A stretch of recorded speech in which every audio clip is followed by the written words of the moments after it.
Hello and welcome to Unlocking Health with Dr. Lexi. And today I'm here with Gabriel Shaw. He's a kinesiologist, an exercise physiologist, as well as a Tai Chi and Qong instructor.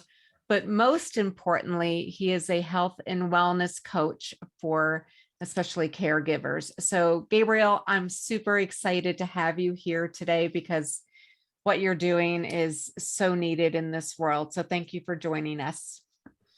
Thanks, Dr. Alexi. Appreciate that. Lovely to be here and lovely to meet you. Did I introduce you? Okay. Did I leave anything out? Because you have a lot that you do. And it's very, it's quite amazing, your background. Thanks a lot. Yeah, I appreciate that. Yes, and there are quite a few things that I do, and I kind of combine them all to help mostly health professionals and anyone who's overgiving to release some of the stored stress and trauma in their body that is leading them to the physical and emotional pain that is a part of that overgiving. So how do you know if someone's overgiving, or how would they know that they're overgiving? That's a great question. So I really appreciate you asking that. The biggest thing is that you're giving often at an expense of yourself. So it's kind of individual. So people have to check, but an easy check that you could do is like, how do you feel after the give? How do you feel after giving? Right. So if you're giving from a place of true generosity and true love and from a heart-centered place, then that feels really good. I think most of us can understand that, right? When you give, you help somebody out, that feels good for you, you get the warm and fuzzy feeling, right? But if someone's over giving, then they often end up feeling bad afterwards, or they feel more anxious, or they feel lack of self-worth after, or they feel like their work is never going to end. Sometimes people, especially health professionals, they actually have like the sound of having more clients is not appealing. And it's because they're kind of always kind of giving too much in a lot of cases, and that is making them feel like, oh, if I have more clients, then there's more to give, and right. I don't have it, right? And so these are some ways that you can kind of tell that you're overgiving. And it's kind of the person, you kind of have to be honest with yourself, and sometimes it takes some work, but like the honesty to yourself is really, are you giving from a place of wholeness and abundance, right? Or are you giving from a place where you're hoping to be validated or get something back from that person that's kind of an unspoken agreement that you're hoping to get some validation or some respect or acknowledgement or something from that other person? If that's constantly the case, then that person's not necessarily going to be giving it to you because they don't know, it's like an unspoken agreement, right? And also because they can't really feel that whole for you from them. So that is why it's going to feel very like emptying and exhausting a lot of times. Do you find that there's certain maybe personality traits that are more prone to be overgiving? Is that the right word? Yeah, that's what I would say. Personality traits, that's an interesting question, because there's the personality traits that we have, but then there's, as we start to heal and shift our mindset, then sometimes different things, we change, right? So but that's why I work with health practitioners, because often, they're the people who are drawn to care for others. Often have this, right? So the personality, so it's actually not that uncommon. Many of us are better at giving care than we are at receiving care, right? So that type of person, especially someone who's really drawn to care for others. Yeah. I know it's pretty common just in the circle of health professionals that I work in, is it seems like every couple of years, everyone needs to take a break and go do something different just to regroup, because it's so draining and emotionally taxing. Not just from a caregiver standpoint, but grieving if someone dies, because every time you're handling all of those emotions, families that are frustrated and the energies that they're giving off, all, if you're bringing it in. So are the skills that you teach your clients, are these things that they can use going forward in a variety of situations to help them release all of this energy that's building up? Exactly. And I'm so glad you mentioned that, because many of us understand the tendency to care for others and better than we do ourselves sometimes, or sometimes at the expense of ourselves. We can kind of get that. But then health practitioners, often they have that. And then they also have all those stresses that you're talking about, all the emotions that come from the grief or the sadness or the frustration from the family, or just the grief that you have over really wanting to help and you're not able to help the way that you would like to. And that can be really painful for a lot of people who feel really called to help, right? So there's these additional things. And then especially when we're forgiving, we do end up kind of taking on a lot of the burden or stress or pain from our clients. And that can follow us home, right? And I think this is part of what you're talking about with these kind of energies that people connect with. So absolutely. And this is where a lot of my background in Tai Chi and Qigong can really help, because Tai Chi is a martial art and Qigong is an energy practice, can help to stay centered, to help us stay centered and balanced in the face of external pressure. That's a big point of Tai Chi, is to help us stay centered and balanced in the face of external pressure. You can think about that in martial arts context, or you can also think about it in an energetic context. So I do a lot of Qigong with people, and also just mindset shifts, habits, routines, so they can get into where even just routines as simple as, if you have a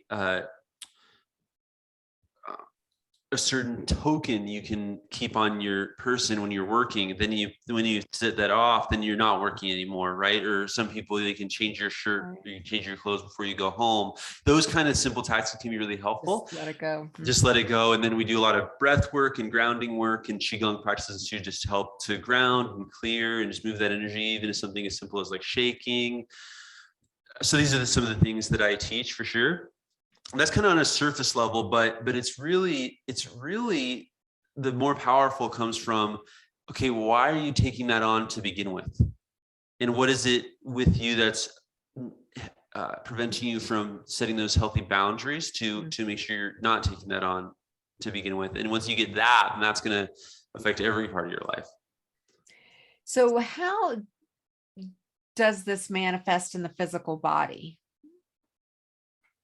Great question. Yeah, I love this. I love the simplicity. I love the simplicity. Yeah, I love the simplicity of that question.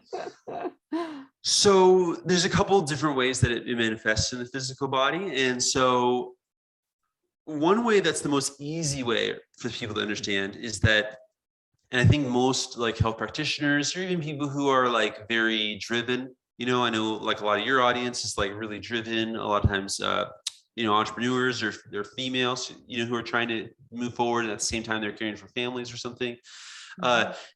People who are really driven understand that if you're not taking care of yourself, then things would break down. Right.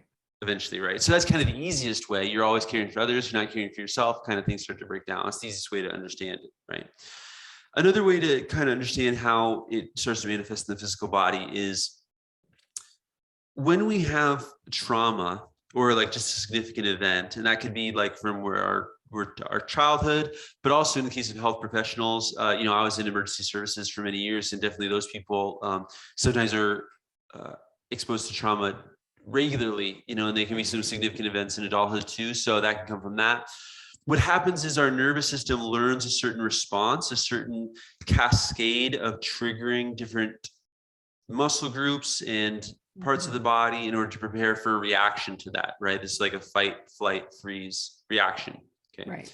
And then what happens is when we have a client or a series of clients or a situation, which often happens, that trigger that are somewhat similar to that, then it triggers that same cascade. Your brain remembers that, and it's because you're a pattern recognizing machine, so you're trying to get better at responding. And so you're responding, when you respond from that triggered place, people think about triggered as being only like a mental thing, like you're switching, and that, okay, that's partly true, but what they don't understand is that mental thing is associated with the whole physical series of movements and actions and tightnesses.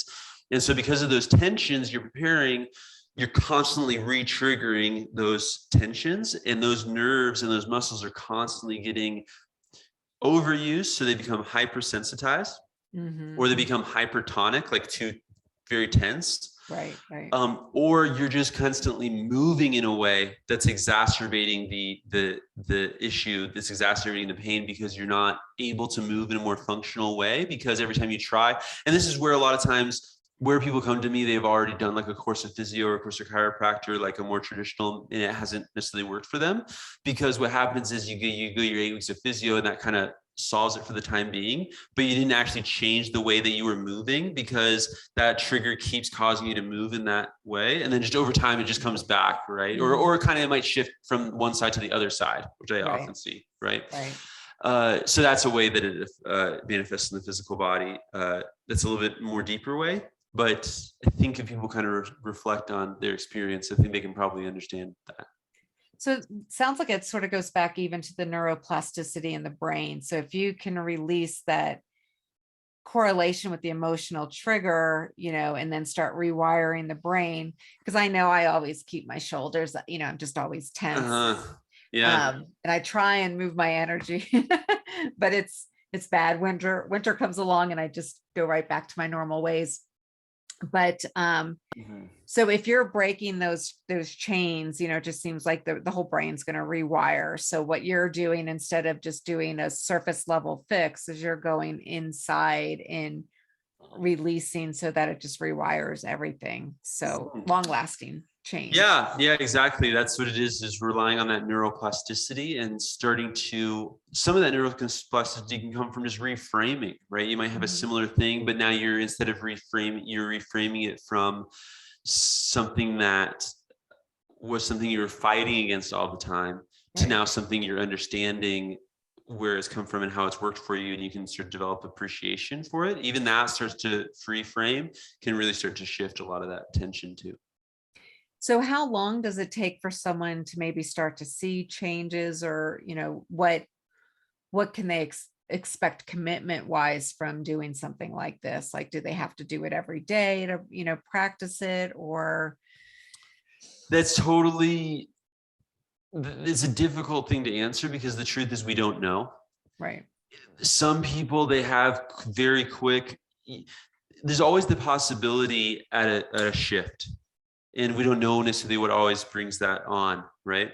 Right. A lot of times it is pain, right? You get to a certain place where you hit a wall, or you hit the bottom or whatever, you're like, enough, right? And you can cause that switch.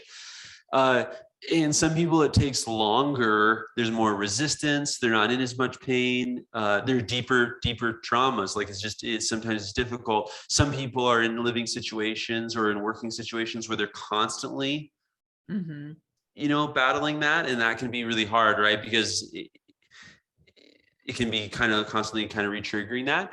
But it could be great too, because they're constantly getting practice. Right.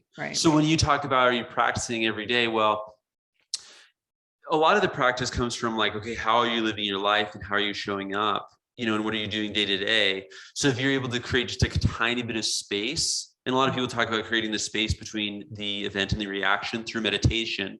So you can do that, but also just awareness, right? And meditation is another thing that builds awareness. If you can start to create just a little bit of space, then you can start to practice on a more regular basis, and that can be quicker. So it's really hard to say. It's a person to person situation. Right.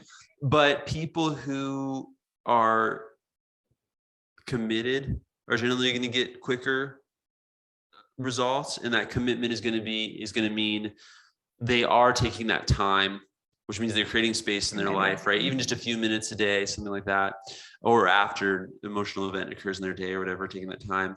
They're usually taking some time to work on their own, whether that's some movement exercises that we are doing, or whether that's some journaling or whatever other process that we're doing. They're usually taking time every week to do that. And then it could be a matter, usually people start seeing results pretty quickly, and then it's just a matter of,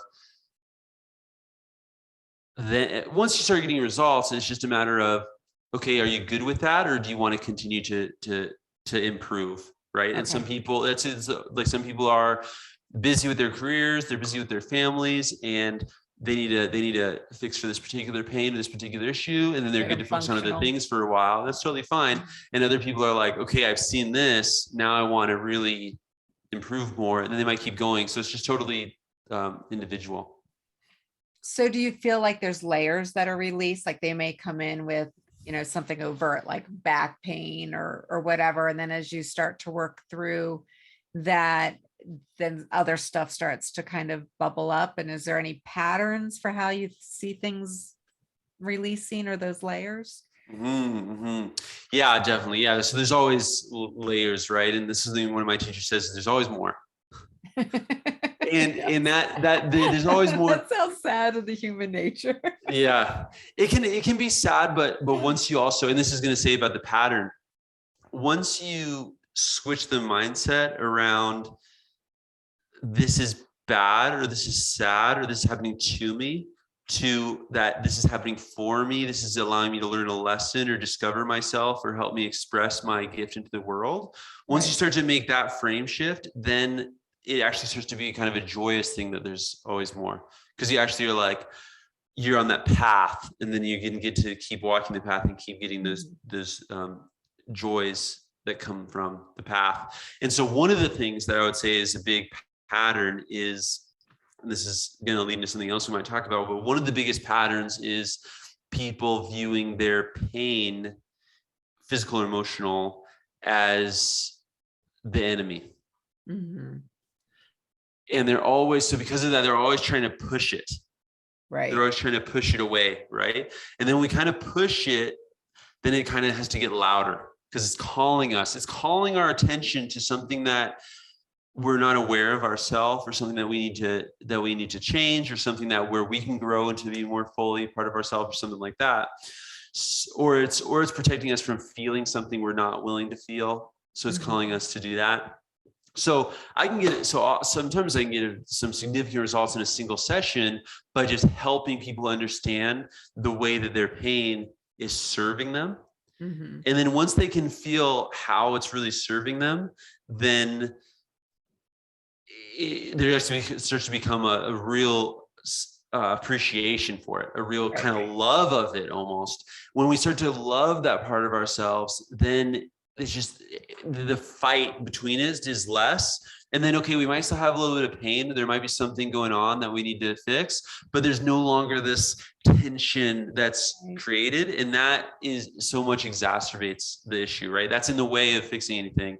That can happen sometimes in one session. I mean, sometimes it takes more, but that can sometimes happen in one session. And that's a big pattern, right? So it's just the ability to say, James Hillman, who is like the founder of depth psychology, he has this quote, which is that people don't go to therapy to fix what is broken, but they go to have what is broken blessed. That's beautiful. Yeah. And I do like that, because you have a different way of looking at pain. Like you said, you look at pain as it is something for a lesson to be gained from. And I often speak to that when someone has, a cancer diagnosis or a significant illness, is your body's telling you there's something you need to learn from this. I'm not something to run away from, but when you learn what caused this, then it'll release. And I find that happens time and time again. So the more we push emotions and pain and different things down, the more it's going to manifest, be it somewhere else or become even more intense down the road. So by sitting with it, acknowledging it, finding something to be grateful with in regards to it is key to letting it go. So exactly. And for many people, yeah, so I do view kind of pain as something that's there for you in some capacity, right? And for many people, they have a difficult time healing from their pain or overcoming, because it is doing something for them that's crucial. even if they don't know what it is. It's preventing them from feeling a certain thing. It's helping them get the compassion that they need from others. If it's for, I know a lot of nurses, for example, or other people who are in pain because that's how they can make an excuse for themselves to get care.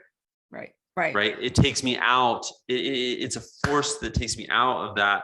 And so that's an important thing, right? For us to receive care and love is an important thing. And so we're not going to, if we don't learn how to receive it, then we always need that pain. Right. And then, unfortunately, it doesn't always mean that it gets to go away or we get to release it. Right. And then we have to, the fact of the case is there may be people listening who have significant diagnoses or going through cancer journeys, let's say, or, I have another client who's got some significant gut issues, and that partially arose from, a lifetime of eating gluten when he's a celiac, and that some damage is caused, right? And we don't know if that's going to get better, unfortunately. But that doesn't mean that constantly fighting with that is going to make it better, right? We can still make it somewhat better by starting to switch the way that we are with it. And what I mean for people who are listening, it's not as simple as just like, okay, I'm just going to change the way I think about this. Like we want that change to come from the bottom up. And this is where I often use movement and somatics, is like really getting in touch and kind of having a conversation with that place so that we can hear what it's trying to speak to us. So you just mentioned somatics. Some people might not be familiar with that, what that is. Can you just explain that real quick? Yeah, definitely. So a soma is different than a body or anatomy, in that a soma is your experience of having a body from the inside. So if anybody who's listening, just kind of close their eyes and just kind of feel their body and what it feels like. And you try to let go of what you have preconceived notion of, where your leg is, the end of your leg here, your hand here, the edge of your skin, and just pay attention to only the feeling. What you can experience is that it's kind of like just a cloud of sensation, one sensation, the next sensation. There's not always as clear boundaries between things. It's not this strict anatomy, right, that is from the outside, right? So somatics is the study of your body, you could say, or your felt experience from the inside. And it doesn't always track with what is true on a like anatomical level, physiological level. If somebody's going to cut you open from the outside, it's a different thing than that. And so when we say somatics, we just mean moving in a way or using our awareness in a way where we're really getting in touch with our internal felt experience. And this is really important for people because it's important for people to understand that pain and structure, anatomy, physiology don't necessarily correlate. Right. People with really bad bulge discs and back structural issues in their spine sometimes don't have pain. And then other people, they go to get their MRI and it says there's nothing wrong, and they're in excruciating pain, right? And so it's not always this tracking. And in fact, there's very often lack of it. And so that's where the somatics comes in. That's where the somatics comes in to kind of help bridge that gap a little bit. Wonderful. Thank you for explaining that.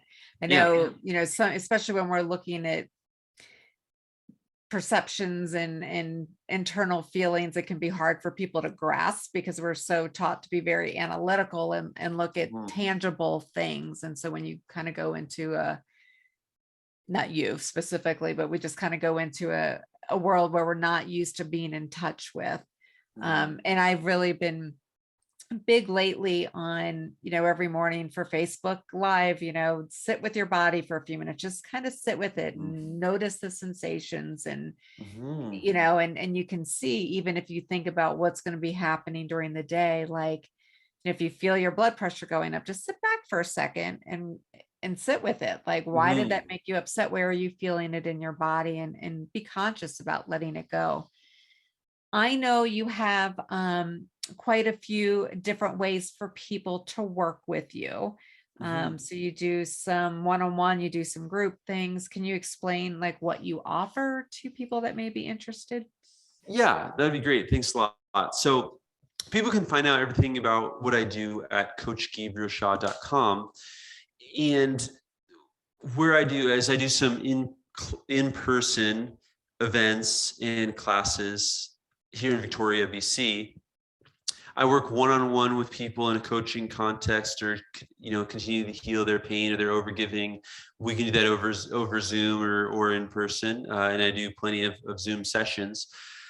And if people are health professionals who are overgiving, they know it, and that overgiving is causing them physical or emotional pain, I would definitely recommend that they just go on my website and book a discovery session. We can kind of just have a talk about whether it's a fit or if there's another recommendation I have for their journey. If people are interested in Tai Chi and Qigong, or they have pain and they want to just build a greater sense of awareness, I have a 12-week course that they can find at courses.movehealawaken.com. And there's a 12-week Transform Pain into Presence with Tai Chi course. That's a self-paced online course that people can check out over there. So those are the two recommendations I would have for people. So if people are really wanting to heal their overgiving, heal their chronic pain, especially for health practitioners, then often that comes with some emotional issues, anxiety and stress, that kind of thing. I would say go to my website, coachgabrielshaw.com, and just book a free discovery session. If people are interested in Tai Chi and Qigong and want to start transforming their pain into presence, then check out that course at courses.movehealawaken.com. And I would say you have some great little videos on your website as well, just for helping to release some things. I've been doing them the past couple of days downstairs because, like I said, I keep my shoulders up. So I was doing a lot of the exercises and movements that you had there. So really informative website. You've got a lot of great information out there, and you have a way of communicating with people that makes them feel at ease. And again, what I really love about you, we talked about this before we started recording, was that you're taking care of the people that take care of everybody else, the people that are forgotten about, who forget that they need their own self-care. And what's disheartening with a lot of the medical industry is that as a whole, they tend to take on more of the emotional baggage and stress of everybody else, and they're often overworked as well. So thank you for what you're doing. I think it's really, really important for your clients to have the care that you're giving them. So thank you. Thank you. Thank you for seeing that. I appreciate it. And I really feel that. And I really feel blessed to be able to do it. And because these are the people that are looking after all of us. Right. So, so you definitely want them to be in a good spot. That's right. And we know we can see you out there. We know that you're having a tough time. Yeah. Yeah. And, just one thing to kind of add on there, I've worked in a lot of nursing homes. They really seem to be very, very overworked in nursing facilities here in the States. And, if you ever feel like you're a medical professional that is overwhelmed or stressed, or you're starting to dislike what you do, it's because you're carrying all of that. I mean, if you're an empath, you're an empath. It's not going to go away. But what you have to do is release all of that. So awesome. Thank you. Yeah. And so I'll put all of your contact information below if anyone wants to reach out to you. I really appreciate you taking the time to speak with me today. I learned something new, so I appreciate it. Cool. Awesome. Yeah. Well, thanks, Dr. Lexi. I really appreciate the time as well. And yeah, you mentioned some of those free videos on the website. So people can also check a look at that. So for there's a Tai Chi warm up on there. There's some breathing exercises that you can do, some shoulder, some back and exercise information. So people can check that out as well. And that's, just all free to help you feel better, move better. Awesome. Thank you for your work. Thanks, Bye-bye. Dr. Lexi. Take care. Bye-bye.